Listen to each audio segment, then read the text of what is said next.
baby. Let's go, sexy. Show me some.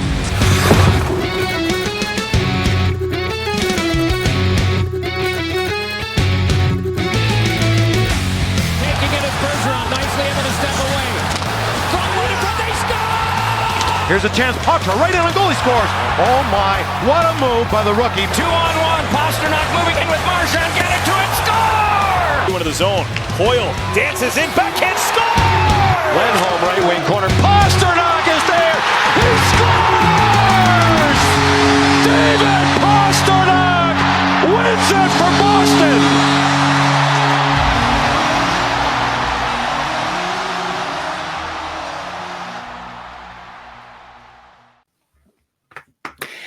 All right, welcome in everyone to another episode of Bruins Tape to Tape. It is September 24th and training has begun. The official preseason has started, and so we are ready to kick it off and start talking real hockey now. I'm joined as always with my co-host Maria from Watertown. So hey Maria. Hey, Caroline. I'm so excited. We actually have a game to break down. I know. I can't believe it. And for our longtime listeners, you may have enjoyed, we've got a little new intro music in today's episode. So thanks to friend of the pod, Adrian, for putting his super awesome skills to the cause, as it were. So you'll see some more fun stuff rolling out as we get closer to the official start of the season. But to truly talk deep hockey, deep Bruins hockey today, we've brought on, we'll call them members of the family, the Hockey Podcast Network family. Welcome into Cam and Drew, and say hey, guys. Hey, what's going on? Thanks so much for having us. It's a pleasure to be joining you. Thanks for joining us. Yeah, tell us a little bit about your podcast journey. Yeah, I can jump in here and Drew can fill in some gaps. So Drew and our other co-host, Chris, who is on parenting duty tonight, so cannot join us, unfortunately. And myself used to be colleagues at the Hockey Writers website. We did some coverage there for a while. Kind of had all become friends covering the Bruins together but separately, I guess. And I think it was Drew who made a kind of an offhanded joke of, what now, 4 or 5 years ago at this point, about, hey, we should start a podcast together. And then one of us DM'd the other one, was like, so are you joking? Or like, are you, and we were like, yeah, let's give it a shot. We all kind of had discovered that obviously we have a love for the Bruins, and we also share a love for craft beer, and some light beers, especially Miller Lite, but that's beside the point. Yes. And decided, let's take this a little bit more casually. We don't want to do any, ESPN style coverage. We want something that's a little bit more casual, kind of, hanging at the bar, chatting about the team. And so we decided to start a podcast about our joint love for craft beer and, of course, the Boston Bruins. And now, 4 years and 5+ seasons later, we're still here doing it. So it's been a heck of a ride. And the pandemic hit and hockey stopped about a month after we started the podcast. That's terrible. Which I then think you're responsible for the pandemic. It wasn't my birthday. It was you. But it actually kind of did wonders for us, because it just kind of gave us this environment where, like, well, there's nothing hockey to talk about, so let's talk about beer and let's come up with some other stuff to do for wacky segments. And that kind of kept with our theme of not caring. A little forced creativity for sure, but exactly helped us kind of find our niche. It's the perfect name then, Brews and Bruins. I did bring my brew tonight, although because I am gluten-free, I've got myself my cider, so I'm here tonight because I am not on parenting duty. So hopefully there's no loud noises above me as I missed the memo. I'm brewless over here. That's okay. Next week when you're the host, Maria. Oh, that should go over well. Me drinking while I'm trying to host. Yeah, absolutely. So a little housekeeping, some news just around in the Bruins world. So if you saw online, Loki Johansson did return to Moncton for his team out in the QMJHL, which, you know, I don't think anyone should really read too much into that, as far as I could tell from, you know, articles and posts online. That was as to be expected, because he's committed there. So tonight's game against the Capitals is probably going to be the last sort of hurrah for some folks, potentially. We got a couple of repeat guys there. So, you know, now is when it's going to start to get interesting. We've got a couple of veterans playing there, but it's, well, we'll get into the game, but the other housekeeping piece is we are actually going to be hosting a watch party for opening night. Yay, against the Panthers. Boo. So if you want to join us, you know, stay tuned. Keep an eye out on the various social medias, you know, Twitter, X, Threads, Mastodon, Instagram, wherever. So you can watch with us as hopefully that Stanley Cup banner raising lights a fire under the Bruins' ass for this season. But let's dive into that very first game and how the preseason's been going. Have you been following really closely? What's your take on how some of these prospects and these hopefuls have been doing so far in camp and in the first game?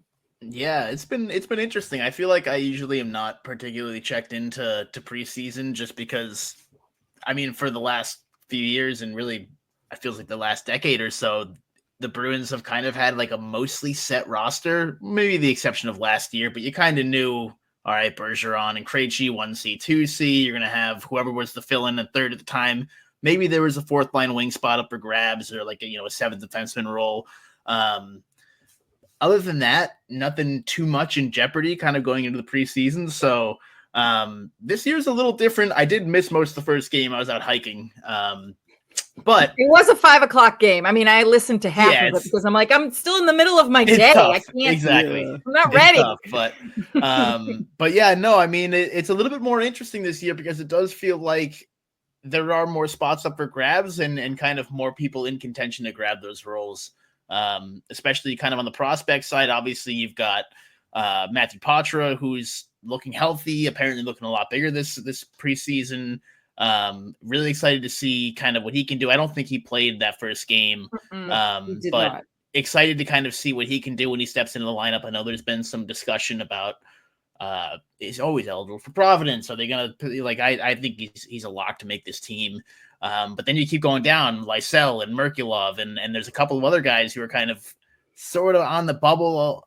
You know, it really depends on how they perform, not only in the games, but just what the coaches think of them in training camp and that sort of thing, where there are more decisions to be made this year than in years past. And then even looking at the goaltender position right now with the situation with Swayman, whether or not he's going to get signed before opening night on October 8th, that's a question mark right now, in which case Korpisalo, Bussi, like what's going to be kind of the plan for who gets that first, opening night start and kind of is the guy from there. So not as exciting as the regular season, of course, but still some more decisions to be made than usual. And for that reason, I am tuning in tonight for the first time. And it feels nice to have the Bruins on the screen again. Thank God. We were talking about those very points before you guys joined us on air, where I said, this year is the first time that I can remember that they're actually, legitimate spots that guys can vie for, which makes it all the more, I don't want to say troubling, but things that make you go, when you see, a Fabian Lysell, who didn't really seem to be putting in the effort that one should be putting in to win one of those spots. And, Merkulov was not too far behind him that's just my view of what I saw in game one. But I thought to myself, what are you guys doing to stand out here? Yeah. Drew, did you get a chance to watch the game? I did not. Watch the hockey game, which is an inside joke on the Brews and Bruins podcast. But I think especially with Lysell and some of the higher end prospects that are looking to make the leap this season, it it's kind of comes down to where they are going to slot in, right? Like, would you want Lysell on the fourth line, or would you want him on the second line playing with second line talent and getting those minutes and becoming that player they want him to be, versus, top line minutes in the AHL? So I think, in terms of Lysell, like if the only open spot is on the fourth line because they're like, sorry, the top six is set, you didn't perform in the preseason or whatever, then I'd rather him maybe start out the year in the AHL, get those minutes, and then come up when there is eventually a spot, because we're going to see injuries and we're going to see rookies pretty much filling those slots because of our lack of depth this time around. So, and same for Merklov, but yeah, it is interesting to see that there are like high caliber positions out there up for grabs. I mean, defense is pretty much locked down, I would think, but on offense, there are a lot of holes there. And a lot of guys just on the roster that you're also looking to step up. Like, can Trent Frederick have a year like he just had, for example? So it'll be interesting to see for sure where, a guy like Lysell eventually winds up in the coaching staff's eyes. But even on defense, I know, we've got some great depth, but to your point, there's always injuries, particularly with defensemen. So, I remember Mason Lohrei during camp last year. He made himself stand out where you're like, oh, he's might be making it hard. Yeah. He could, he was a kid that you could see if you gave him the NHL minutes that he could, continue to get better shift after shift after shift, which is why it was, I would think, relatively easy to make the decision to bring him back up when there was an injury. So, sometimes I just, look at these kids and say, you got to take advantage of the opportunities when they're presented to you, because you don't know when those opportunities may come along again. Yeah. I think what was so surprising for me about Lysell, because I don't watch the P Bruins. I don't live in New York. I live in New York State. I don't live in Massachusetts, right? So like I can't go see them. I'm not going to watch them. But I hear from other folks online, who do cover the P Bruins or who do have the opportunity to go see them a lot, and they talk a lot about the sheer talent that they see and, this potential that they see in players like Bussi or like Lysell. And they've been talking about them for years at this point. Like, man, these guys, they're better than some of the current players and blah, blah, blah, blah, blah. And so I've been waiting. I've been told for years now, oh man, this Lysell, my dad, he's asking me all the time. He's like, what's the deal with Lysell? Like, where is he? What's going on? Because he knows that I find out, right? And then so on a Sunday late afternoon, I'm listening to the game for the most part. And the fact I realized by the time I sat down to actually watch the third period, I'm like, I haven't heard this guy's name like at all. I think for me, that's just another perfect example of how there is still such a big divide from the level of play in the AHL to the NHL. It's, you can be a phenomenal AHL player, no doubt, right? But there is still that other level that these players have that they can dig deep into and perform in a completely different way. And the fact that he was playing with fellow P Bruins, so it shouldn't have been that hard to kind of stand out amongst them, and he didn't, to me was actually a little bit not alarming, but like, oh, this is the guy that we're supposed to have be the future, the next elite shooter who's supposed to, follow David Pastrnak and whomever. I don't know. What was your take, like, from hearing people talk about how he was serving up a big nothing burger? What was your take on hearing that? What were your thoughts? Yeah, the Lysell question is interesting because and I think Drew would agree with me, I'm not one of those people who's like, first round pick at 18 years old, like, have to perform by 19 or else they're about, you know what I mean? Like, everybody's development is different, right? That being said, you are 3 years out from his draft at this point, and I've heard a lot of good things again, and he's had a couple of chances to crack the roster. Hasn't really, like you said, taken advantage of it yet. I'm not like, oh, he's a bust. He's, time to move on kind of thing. But the question does start to come in my head a little bit of like, how long of a leash do you give him, especially if the only opportunities that you have are now starting to be filled by other people, right? Like, again, I think you slot Potter into any role ahead 100%. Of Lysell right now. I don't think it's even a question. No. And that doesn't mean that another position won't open up for Lysell, right? But like at some point you kind of have to wonder, like, all right, how much longer of a leash do you give him? Another year? Do you give him another 2 years, right? He's getting into his early 20s then, or do you try to flip him? Granted, probably doesn't have a ton of value right now because all he's done is play in the AHL at this point. So that's where you're really hoping that like he at least makes it tough, right? If he doesn't make the team out of camp, chances are you're going to see him at some point throughout the season when an injury to a skilled player pops in. You're not going to want to replace him with a depth guy who's just there for size and that sort of thing, right? You're going to want somebody who has a little bit more pop, call his name, and he can earn an opportunity then during the regular season, right? But you still want to put yourself, especially if you are Lysell or Merkula, right? Like those guys are competing against each other too to get that call when it happens, right? And so you want to give yourself every opportunity that you can to make it as difficult as you can for the coach to not call your number when the time is there, even if it's not, in a week and a half here on opening night. So I'm curious to see. I think this is a huge season for him and his development. Even if he doesn't make the team out of camp, I hope he's not disheartened and really puts himself in a position down in Providence where as soon as that first opening is there, he's forcing, Sweeney and Montgomery to call his name. Yeah, definitely. I mean, you do hope that it's not another Jack Studnicka situation again, because that's just unfortunate, right? Exactly. You hate to see that. Exactly. So thinking a little bit about the goaltending, what is your take on Brandon Bussi? Thoughts on him? I mean, again, in this particular game, he was a little bit disappointing, and I've seen him play. I saw him. I think he had a game last season, I think, and he did a pretty good job. But he also kind of came out really flat in this last game, and DiPietro also they were okay. Concerns, especially considering our current situation, and as we have dubbed it, the Korpisalo conundrum. This show is sponsored by BetterHelp. What's something you'd love to learn? As an adult, do you make time to learn new things as often as you like?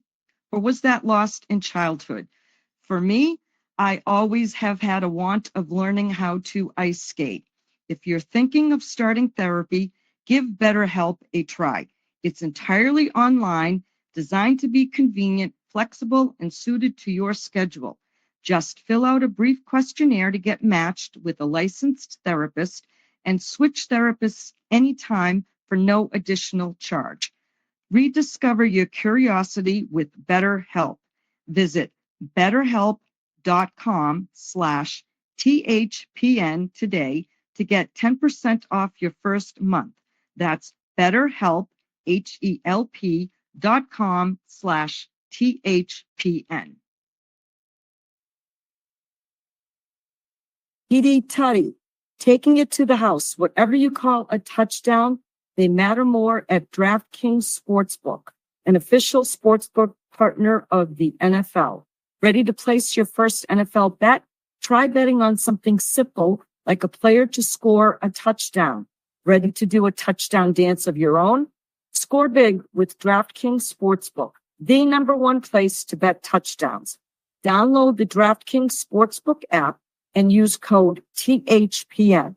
That's code THPN for new customers to get $250 in bonus bets when you bet just $5 and get 1 month of NFL Plus Premium. Only on DraftKings, the crown is yours.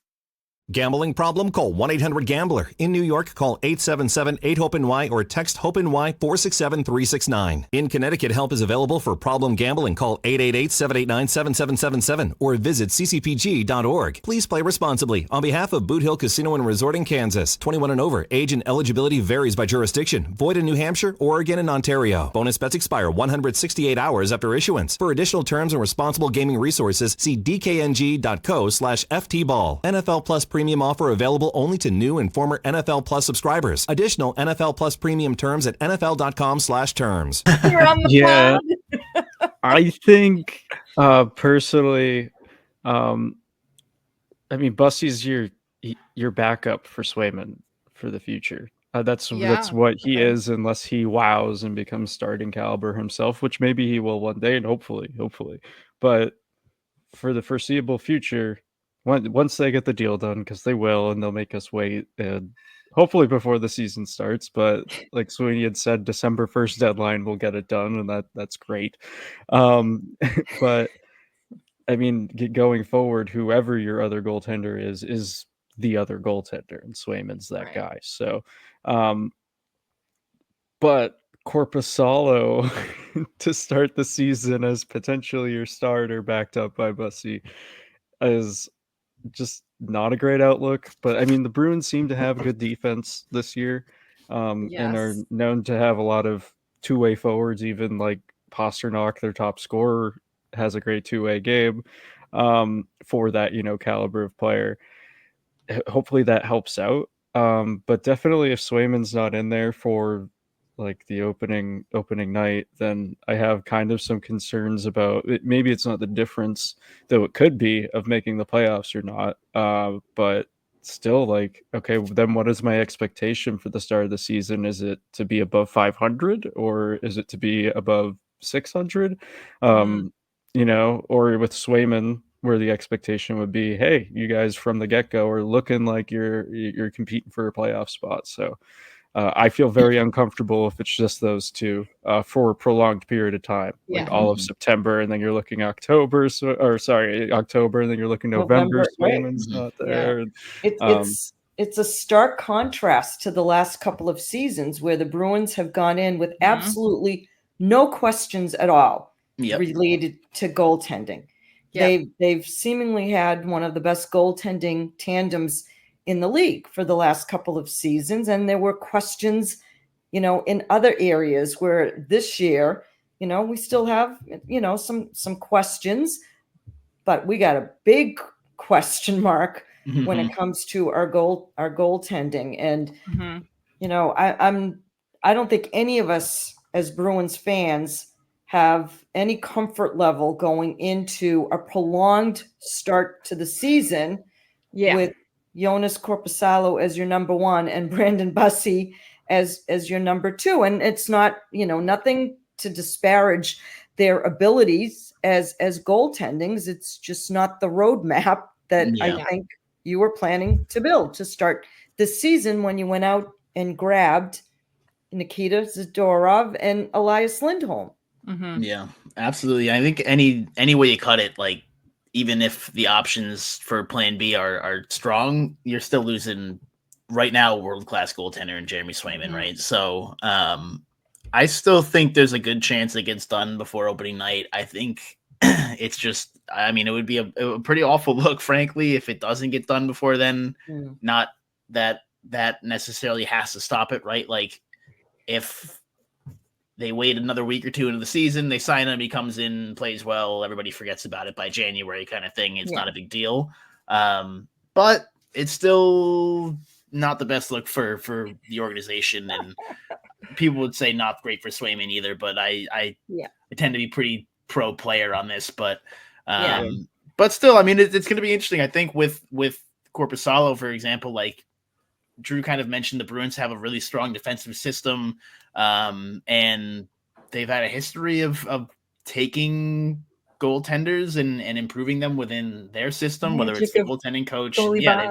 They seem to have that magic touch with goalie coach Bob and the squad there. But I think two things can be true. I think that can be true, but also you look at Korpisalo's underlying numbers and they aren't particularly promising. It's a much different situation than, when they pulled Linus Ullmark from Buffalo a few years ago as kind of a diamond in the rough and were able to turn him from a pretty good goaltender to begin with into a Vezina Trophy winner.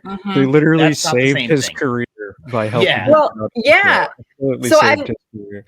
I was listening to your guys' most recent episode, and so I was going to bring this up because we might as well just talk about the man of the hour, right? And goaltending in general. And so Maria and I tend to have this, we'll call it a thought experiment because it's not a disagreement. We're in agreement, but I like to play devil's advocate. And Sure. I will say,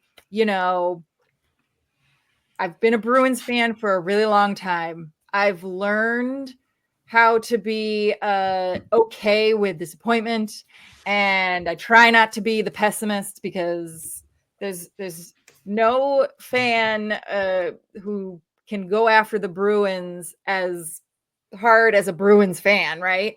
And so I'm like, all right, I got to give them a little more grace. And seeing the last couple of years, I've tried to convince myself to trust the process, especially with goalie Bob, and seeing what he did with Linus Ullmark. I mean, I didn't know who he was really before they took him from Buffalo. All I knew was Buffalo has been a mid-team at best, if not just a basement dwelling team for a very long time. And I can't really then judge any individual player on Buffalo's team because I just know, look, they can't get it together, right? Whatever it is, they can't get it together. And then to see them take this guy and within a year, essentially turn him into this Vezina player, I've been saying, look, Korpisalo, he's had good numbers in the past. He's not terrible. Surely somebody saw something there that they could work with. But an interesting comment I think that one of you guys had said was that Linus was a good player in front of a bad team, but Korpisalo is a bad player in front of or behind a bad team. And I was like, oh no. So can the Bruins defense, which again, that defensive structure has been part of their DNA forever, right? For as long as I can remember. And knowing that they truly beefed up that blue line in the offseason in a way that I haven't seen in such a long time. Is there enough there that you could have some hope to make it for a longer period of time? Like, can we limp along, or are you firmly in the camp of there's nothing, it's got to be Swayman, we can't spend a month without him? Yeah, I lean more toward the first. I think the Bruins are a strong enough team that they, and I guess it depends what your goal is, right? Do you want to try to win the division? That's gonna be a little tough. Do you want to just make the playoffs? Probably finish second or third again. You know what I mean? Play Toronto again in the first round because the playoff system's terrible nowadays. I think they're good enough to do that. I don't think having a subpar goaltender, granted, most important position on the ice, but it's not it's a youth hockey kid they're throwing in there, right? Right. It is still an NHL goaltender. Granted, probably one of the worst ones statistically over the last few seasons. Goals saved above average, for example, if you look on Hockey Reference, is quite poor and is getting worse. That being said, hopefully a little bit of a bump from working within this Bruins system and the magic of goalie coach Bob, as we've mentioned before. Again, a much different bump than we saw with Ullmark. I think hopefully getting him to a level where he's serviceable and is not actively causing the team to lose games. I think that they're fine enough to, especially if it's a few weeks, to stay at a healthy level. You don't want to start the season off with a disaster, right? 2-8 or something, right? You don't need to go out and the Bruins have been remarkable to start the season the last few years. They've had these crazy runs to start the season that have kind of set them up for success. You don't have to do that every year, right? But it's kind of you can't make the playoffs in the first month of the season, but you can do a pretty good job of keeping yourselves out of it, right? You just need to kind of Yep. avoid disaster. If they can stay, a few games above 500, get Jeremy Swayman in there, play him for 75% of the games from there on out until he's down the stretch and needs to rest, and ideally you're in a comfortable enough position there. I think that's a fine thing to do. That being said, it's not ideal, right? You don't want to put yourself into a position where those games later in the season are really important, right? So obviously the sooner you can get him back, the better, but I don't think, hopefully it's not December 1st, but if it's November 1st, I don't think the season's over by any means. Yeah, I think it hinges on what those 18 skaters are able to do on the ice, because as we've kind of talked about earlier, there's a lot of question marks there, which means what are the expectations? That's a big question mark. Is this going to be a team that is just scraping by and making it into the wild card position, like, to begin with? Like, I think, if you have to wait on Swayman for about a month, I'd be like, okay, but if this team is the kind of team that's going to sneak into the playoffs, even with Swayman buying them some wins here and there, then that it could come down to one game, and that one game was a loss by Korpisalo back in October or something like that. Right. So, but I don't think it's the end of the world. It's a long, long season. And I think we won't really know what this team can do till December, regardless. If we're going to have all these kind of young players, you got to see if they stick. Some guys will probably get 9-game trials or in that kind of thing too. So, but I'm not like panicking, but if this team doesn't perform and is that bona fide playoff team by the end of the season, then these early games without Swayman could really have an impact. Yeah, these early games are those games that, like, we've heard people say time and time again, these are the games that you want to collect, that you need to have in your back pocket come April, when your guys are tired and maybe they can't quite perform as well, or you've got guys on, load management. And so of course, maybe that's the loss and you're trying to get across the finish line. Is it plausible? I just have a question, just because I like to stir the shit pot where it comes to Swayman and Sweeney and whatever's going on there. The drama. Yeah, I love a good drama show. Is it plausible? Is it plausible to think that there is a possibility that Swayman, on the advice of his agent, maybe because we know it's the same agent that represented William Nylander, will intentionally be holding out his client to see how the team fares during that first month or two of the season, in terms of looking at, a potential more leverage positioning for his client? It seems like Swayman, the person, wouldn't he just wants to play hockey. He just seems like that kind of person. Like, obviously every hockey player is kind of like that, but I feel like he's someone that wouldn't want that to get in the way.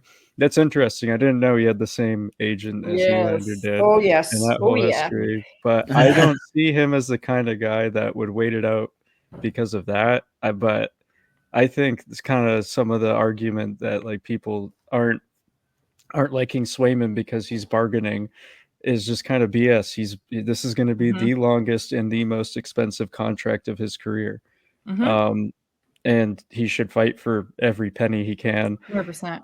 But I don't think he's the kind of guy that's going to want to wait to December and miss so much hockey, because that's harmful to him and his development. He's still a young goaltender. He has had some great seasons as a part-time starting goaltender, because they pretty evenly split the crease between him and Linus Ullmark. So I think this is an important year for him personally too. So I don't see him letting it go too much further than a few weeks into the season, if that even.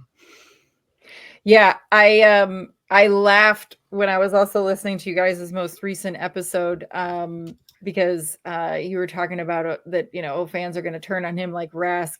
We like to call it the Matt Grzelcyk treatment.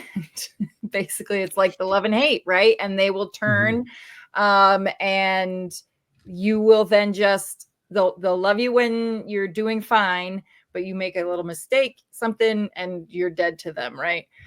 I'm curious to hear your take on this, Cam, as well, because Maria, I don't know if you had caught this on the Skate Pod recently, but so that's the I don't know if you guys if you live in New England, but it's WEEI, and they were saying how with William Nylander, he actually handed over all reins to the agent and effectively removed himself completely from that entire conversation. And knowing that now, and having heard Maria's theory for several weeks, months at this point, I was like, oh no, maybe that's really what's happening. Is he's just said, I'm putting my faith in you because last year I got too emotionally invested. I don't want to be emotionally, hurt by that conversation again. So you go and you do, and I trust you. So yeah, Cam, I'd love to hear your take as well. Have you heard this theory? Like, has this kind of come across your desk?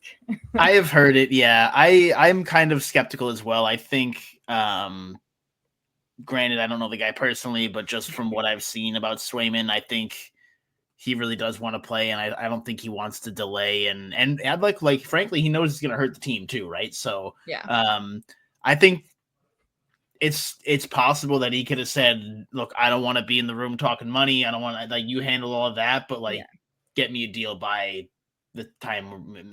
Like Swayman's got nothing to prove right now. Right. He can jump into a warm up game, right? But doesn't really probably need it, right? So he's doing his own training. It's not like he's falling behind on that aspect. Right. He's not fighting for a roster spot, obviously. Right. So as far as the preseason goes, him missing camp is not a big deal. But I would be a little surprised if he is willing to let it, unless he's really getting lowballed, which would also surprise me a little bit, is willing to let it drag out that long. Again, I definitely could see a situation because he was pretty public about kind of what happened the first time around with the potential for arbitration and all of that. I think his line was like, I heard things that no player should hear kind of thing. I totally get that. And I could see a situation where he said, look, I don't want anything to do with this. Like, I get me the best deal I can get. I'm not going to be there for it. But I would be a little surprised if that didn't come with a caveat of make it happen by X date because I don't want to be missing 2 months of the season kind of thing. Right. So, everybody's guessing, I guess, at this point. We'll never know. Probably it's not, you know what I mean? I doubt it's ever going to come to light unless, as we were talking about pre-pod, the Amazon documentary, maybe he's got some insight for us, but it's that, or if, what's the agent's name? Louis Gross, unless he writes like a memoir or Swayman writes a memoir. So we're not going to know for like 30, 40 years. Yeah. Or who was Marc-Andre Fleury's agent who tweeted out the graphic of him getting stabbed through the chest or whatever? Remember that one? So oh my God, that was epic. Yeah, that was epic. I don't think it's the same guy, but yeah. Who knows what's going on behind closed doors? Yeah. But I would be a little surprised if he was intentionally at least saying don't sign anything until later on. If for whatever reason they can't get a deal done and it does bleed in the season, that I could see happening. I don't think it's super likely. Obviously we don't have that much more time, so I probably would have said no chance of it a month ago, and now I'm going with pretty unlikely. But I don't think it's a deliberate move to push it in for the monetary gain there. And I just can't imagine a scenario where this kid wouldn't want to be the starting goalie on October 8th when the Bruins go into Sunrise, Florida, and have to stand there and watch the Panthers raise that banner. I mean, these guys are all, for the most part, competitive beasts. Yeah.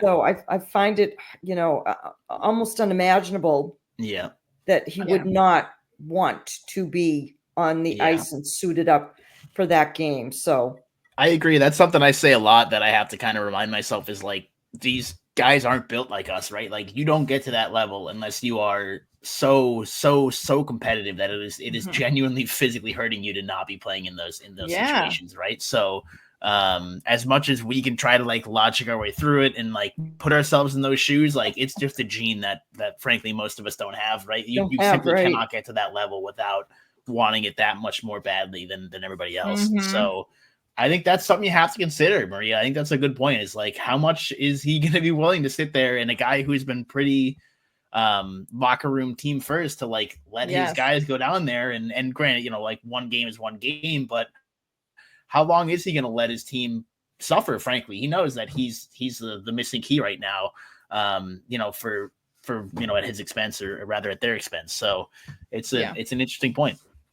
Yeah, maybe Corpusalo just isn't a good hugger, so he's kind of holding. You got to find someone for me to hug, and then, that could definitely be a part of it, actually. Yeah. He's just like, no. And I've been a Bruins fan a little bit longer than the three of you here, and have seen some shady shit that has gone on with management past with regard to negotiations and Mr. how Sweeney they treat or don't treat players. Now, you know, it's been a little different under the Don Sweeney regime, but the DNA, you know, is still there. So, you know, 9 times out of 10, I'm on the players' side of things. And you know, my frustration is I expected this to be the number one priority over and above everything else going into the upcoming season. And, you know, I've made this point to which the response is, well, how do you know, Maria, it wasn't a priority? Well, I don't, because, you know, we haven't heard from anybody. So where do you think my loyalty is going to lie? Or where do you think I'm going to be looking a bit suspicious? You know, I'm going to be looking at management and wondering, like, what is going on here? Yeah, Don, just give the man his money. He's obvious, like, you know, we joke, like we've got our own other conspiracy theories in the Discord where we're always asking ourselves, like, man, do you think it's term? Is it this? Is it that? Like, man, we're talking about like 10 games. Literally, if Jeremy Swayman had played 10 more games, 5 more games, we wouldn't be having this conversation. But we will never know, like you said. Sometimes it's all it takes. Well, some final thoughts, because I know I want to definitely get my eyes on Fabian Lysell's game tonight. He's moving much better. I've been streaming the game here. Yeah, the Bruins are up 1-0, although I don't know who scored, but he seems to have a little bit more jump to his game than he did the other night. What are your expectations for the year in terms of how the Bruins finish? I think everybody was kind of all in agreement across Bruins Nation that it was, you got to get to the second round of the playoffs. This year, it seems like it could be a multitude of things that would hit that. Yes, this was what we had to do. And of course, obviously the ultimate goal, obviously being the cup, but that aside, for you guys, what do you want to see? What tells you, yep, this was a good season? Yeah. The benchmark for me every year, don't lose to Toronto. It's so funny that they beat them every single year. And like eventually it's not going to happen, and it's going to be a very sad day. Just don't get knocked out by Toronto is number one. Outside of that, last season's team impressed me a lot, frankly. I had pretty mild expectations, probably a wild card team I had said going in, maybe be able to steal a first round series, but wasn't that surprised to see them lose out. Much stronger last year than I was kind of anticipating. Frankly, I think they could have won another series had they not run into Florida again. I think even Florida said that the toughest team they played throughout the playoffs was the Bruins. This year, I actually think this team has higher potential. I'm not going to say they're quite a cup contender yet. Obviously, you make the playoffs, you never know what can happen. We've seen, the 2011 Bruins team barely got in, right? So I know. But I do think, on paper at least, we'll see how it translates, that this team, if pieces fall in the right place, could be an upgrade from last season. So always tough this time of year before a real game's been played to make a prediction or set those expectations. But obviously, you need to make the playoffs. Obviously, you cannot lose to Toronto again, which like they'll probably play him in the first round again because it seems to happen every handle year. the stress. Yeah, I my know. blood pressure, my anxiety. I Same. can't do that again. Same. But watching Pasternak score that overtime winner at the bar was one of the best moments in my year. So I will. Maybe it was worth it.